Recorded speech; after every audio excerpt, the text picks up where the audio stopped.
Yeah, back, it's part two, right? Yeah, anyway, I had to readjust some things. So check this out, right? So I was telling you about my Missy Elliott story.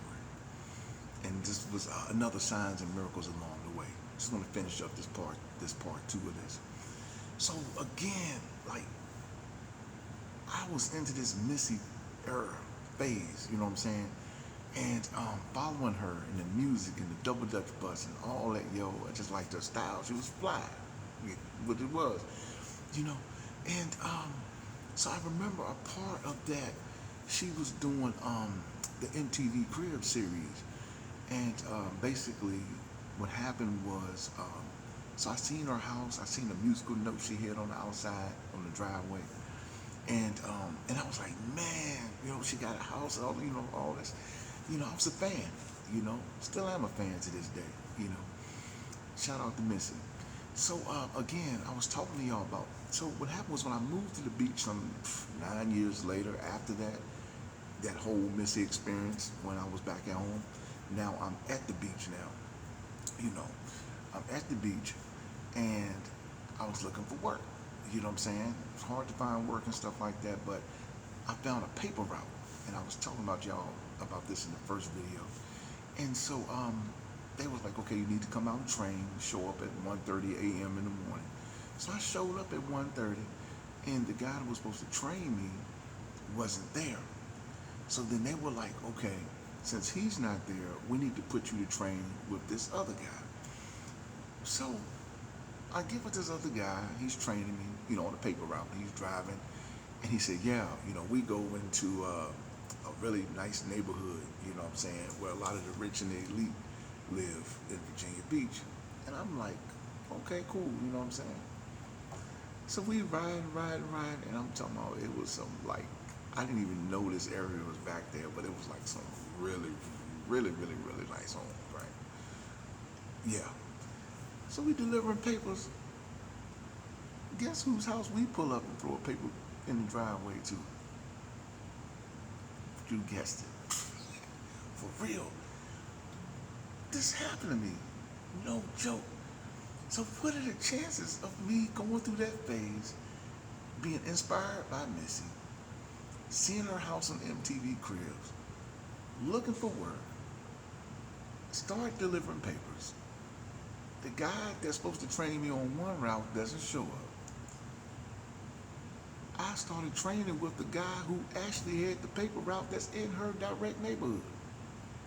And we literally put a paper in the driveway. To the best of my recollection, I looked and I said, oh my God, there's the musical note. So, man, yo, be encouraged, yeah, seriously, and pay attention to the miracles and stuff and the signs that are around you, because the universe is constantly spinning. You know what I'm saying?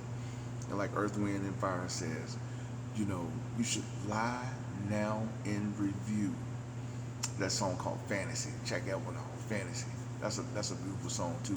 But let me say, I'm not a singer, but I'm gonna just kind of go through a little bit of that download. But everyone in this song called Fantasy, Earth, Wind, and Fire. Um, everyone is, this is the best of the memory that I have with it. Everyone is a dream, measure and lie in a stream, bringing life to the kingdom of doing. And it says, take a, anyway, and then another part in the verse that says, you will find other kind that is made in search of you. All the lies have become the truth. Recognize. You should lie now in review. And I'm gonna close on that one because y'all need to, you know, consider to lie in review of everything that happened in your life. And also, there are other kinds that are made in search of us, according to them. You know, we have ancestors that look down on us on a daily basis. Look at this light coming in. I'm not going to turn the camera, but even though the light is on me, even though it may affect how you may view this video, just roll with it. You know what I'm saying? Because the universe is speaking and our ancestors are speaking, you know, and don't take that for granted. You know, look back into your experiences and everything that you went through, everything that shaped you to the person that you are, the good, bad, and the ugly, you know, and analyze those things. and then walk into them in the full potential and the things that they've created in you, and hone on those things and build off of those, hone them, build off them, build off of those experiences and hone into them, because that is what's going to make you the person that you are. And to those of you who, and I'm gonna close on this one too about pride and miracles and stuff like that. Some of y'all won't receive a lot of this because of the pride that you hold in your heart. When you're free spiritually, there is no pride. It doesn't matter how much money you got. It doesn't matter what kind of car you drive. You know what I'm saying? It doesn't matter for any of those things. What matters is that you can walk into the truth and face the truth. And if you wrong somebody, make it right for it before it's too late. So anyway, I'm gonna leave y'all on that one right. But anyway, it's signs and miracles that accompany me along the way. And then I encourage you all to look at the signs and miracles that accompany you along your way, and take those experiences and really glean off of them and look at them, because it will make you a better person if you have the courage to walk into those things in honesty, truth, and we'll take it from there. So y'all have a good one and stay positive.